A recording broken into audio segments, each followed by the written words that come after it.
দিনই আমি হাইকোর্টে মামলা করে যেমন নওশাদ সিদ্দিকীর সেন্ট্রাল ফোর্স দিয়ে দিয়েছি, ওরও সেন্ট্রাল ফোর্সের সিকিউরিটির ব্যবস্থা আমি অ্যাডভোকেট আলী আব্দুল চান হুমায়ুন কবিরের অ্যাডভোকেট হিসাবে চ্যালেঞ্জ করলাম, দিয়ে দেবো। হুমায়ুন কবির যেখান থেকে বাবরি মসজিদ শিলান্যাস করেছে, একের পর এক হুমকি আসছে। আপনি তো তার আইনজীবী, তিনি বলছে যে আমি হাইকোর্টে মামলা করবো যাতে আমার নিরাপত্তা বাড়ানো হয়। কি বলবেন এই বিষয়ে? দেখুন, আমি মমতা ব্যানার্জিকে চ্যালেঞ্জ করছি।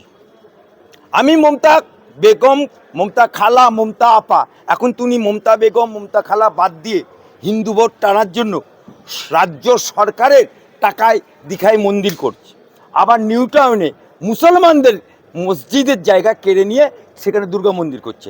আর মহাকাল ছিল পাহাড়ে, তাকে সমতলে নামিয়ে এনে সেখানে ফ্রিতে 25 একর জায়গা দিচ্ছে। মহাকাল মন্দির পাহাড়ে ছিল, মহাকাল তাকে সমতলে নামিয়ে নিয়ে এসে। তা সেই মমতা ব্যানার্জিকে এখন বলতে যাচ্ছি, মমতা বেগম হয়ে গেছে, মমতা খালা উঠে গেল, মমতা আপা উঠে গেল, মমতা খাতুন উঠে গেল, মমতা বিবি উঠে গেল, মাথায় ওড়না পরে হিজাব পরা মমতা বুবু না উঠে গেল। এখন উনি সাত্ত্বিক ব্রাহ্মণ হয়েছে, অর্থাৎ মুসলমান ভোট ওনার মনে করে ডায়ে পকেটে, বাঁয়ে পকেটে, পেছনের পকেটে, সামনের পকেটে। কিন্তু হুমায়ুনকে বাবরি মসজিদ করার জন্য 4 তারিখে যখন আজাদ করে দিল, হুমায়ুন আজাদ পঙ্কি হয়ে গেল। তাই আমি বেলডাঙাতে হুমায়ুনের ওই শিলান্যাস অনুষ্ঠানে, বাবরি মসজিদ শিলান্যাস অনুষ্ঠানে বেলডাঙার গামছা উড়িয়ে বলেছিলাম হুমায়ুন 4 তারিখে আজাদ হয়ে গেছে। আর সাথে সাথে মমতা বুবুর পকেটের মুসলমান ভোট তাও আজাদ হয়ে গেল। আজকে মমতা বুবু যে নাকি ছিল মুসলমানের ভোটে গদিতে বসে আছে, যে নাকি মুসলমানের তাতা, যে নাকি মুসলমানের মসিয়া, সেই মমতা বুবু আজকে মুসলমানদের সাথে গাদ্দারি করেছে, মুসলমানের সাথে নিমকহারামি করেছে, মুসলমানের সাথে মির্জাফরি করেছে। মমতা বুবু ওই মুর্শিদাবাদে দাঁড়িয়ে বলেছিল ওয়াকফ নিয়ে আন্দোলন করতে হবে না, যতক্ষণ আমি বেঁচে আছি ততক্ষণ পর্যন্ত কিচ্ছু ওয়াকফের কিচ্ছু করতে হবে না। আমি হাম তো হ্যায়, মমতা বুবু তো হ্যায়, মমতা খালা তো হ্যায়, লেকিন আর 5 মাস বাকি থাকতে বললো হাম হ্যায়, ওয়াকফ আন্দোলন করতে দিল না। 5 দিন বাকি থাকতে বলছে কেন্দ্র যাহা বলিবে আমি তাহাই নত মস্তকে মানিয়া লইলাম। অর্থাৎ 5 দিন বাকি থাকতে ওয়াকফে সব উঠে। বলুন তো কত বড় গাদ্দারি করলো মুসলমানের ধন সম্পত্তি, মাদ্রাসা থেকে, কবরস্থান থেকে। আমি তো এখানে সারাদিনে ওই করতে করতে আমার দিন চলে যাচ্ছে। এত মানুষের ভিড় আমার চেম্বারে, শুধু এখন ওয়াকফের সেটা নিয়েই দিন চলে যাচ্ছে। মামলা উঠে গিয়ে করার সময় পাচ্ছি না, খালি কনফারেন্স করতে করতেই দিন পার হয়ে যাচ্ছে। তাহলে কি অবস্থা মুসলমানদের? অর্থাৎ নদীর কিনারায় এনে দিল এই মমতা ব্যানার্জি।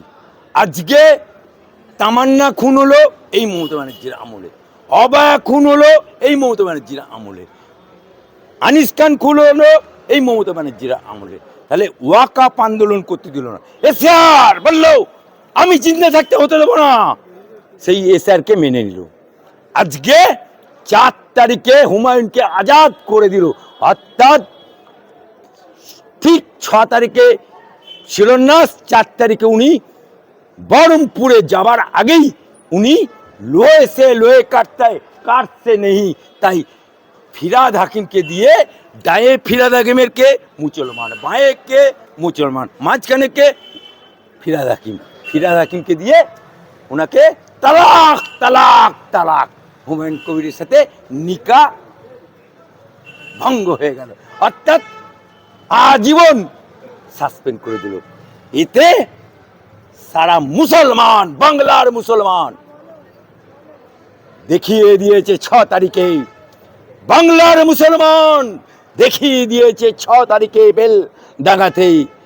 6 তারিখে বেলডাঙাতে যখন কানায় কানায় ভিড়, উত্তরে যত যায় কালো মাথা, দক্ষিণে যত যায় কালো মাথা, পূর্বে তাকালে কালো মাথা, পশ্চিমে তাকালে কালো মাথা।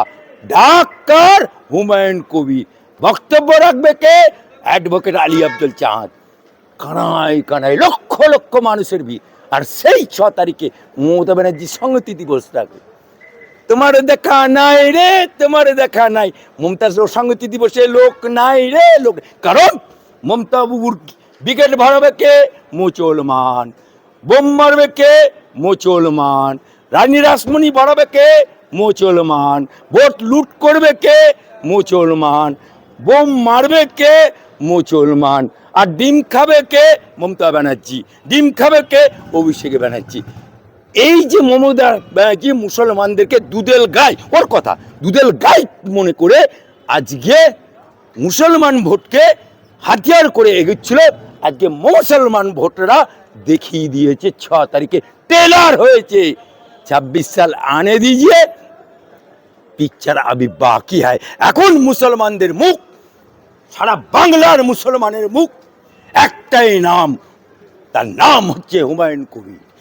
একটাই নাম, তার নাম হচ্ছে রবিন হুড হুমায়ুন কবির। এবং তার অ্যাডভোকেট হিসাবে তার সম্পূর্ণ লিগালি প্রোটেকশন দেবার দায়িত্ব অ্যাডভোকেট আলী আব্দুল চাঁদের। সে তো নিরাপত্তাহীনতায় ভুগছে এখন। নিরাপত্তাহীনতায় ভুগছে। দেখুন, এই মমতা ব্যানার্জিকে বা এই তৃণমূল দলকে বিশ্বাস করা খুব কঠিন। গোকরো সাপকে বিশ্বাস করা, কেউটে সাপকে বিশ্বাস করা যায়, গোকরো সাপকে বিশ্বাস করা যায়, কিন্তু মমতা বাবুকে বিশ্বাস করা যায় না। মুসলমানদের কাছে এতটা গাদ্দার হয়ে গেছে। এই কারণে হুমায়ুন নিজের জীবন বাঁচানোর জন্য, কারণ হুমায়ুনকে বাঁচতে হবে, তাই হুমায়ুনকে মারার জন্য 1 কোটি টাকা কোনো এক ভারতের সনাতনী হারামজাদা মুন্ডু কেটে নিয়ে এলে নাকি 1 কোটি টাকা হুমকি, আমাকে হুমকি বাই ফোনে বিভিন্নভাবে ফোন হুমকি দিয়েছে। কিন্তু जिसके साथ खोदा है उसको डरने का बात नहीं है। তবু আল্লাহ বলছে, আমার নবী বলছে সাবধানতা অবলম্বন করো। তাই সে সাবধানতা অবলম্বনের জন্য প্রাইভেট সিকিউরিটি নিয়ে বামসার নিয়ে এসছে। রাজ্য সরকারের পুলিশ আসছে। যদি রাজ্য সরকার তার সিকিউরিটি তুলে নেয়, যেদিন তুলে নেবে তার পরের দিনই আমি হাইকোর্টে মামলা করে, যেমন নওশাদ সিদ্দিকীর সেন্ট্রাল ফোর্স দিয়ে দিয়েছি, ওরও সেন্ট্রাল ফোর্সের সিকিউরিটির ব্যবস্থা আমি অ্যাডভোকেট আলী আব্দুল চাঁদ হুমায়ুন কবিরের অ্যাডভোকেট হিসাবে চ্যালেঞ্জ করলাম, দিয়ে দেবো। সারাদিনে ওই করতে করতে আমার দিন চলে যাচ্ছে। এত মানুষের ভিড় আমার চেম্বারে, শুধু এখন ওয়াকআপের সেটা নিয়েই দিন চলে যাচ্ছে। মামলা উঠে গিয়ে করার সময় পাচ্ছি না, খালি কনফারেন্স করতে করতেই দিন পার হয়ে যাচ্ছে।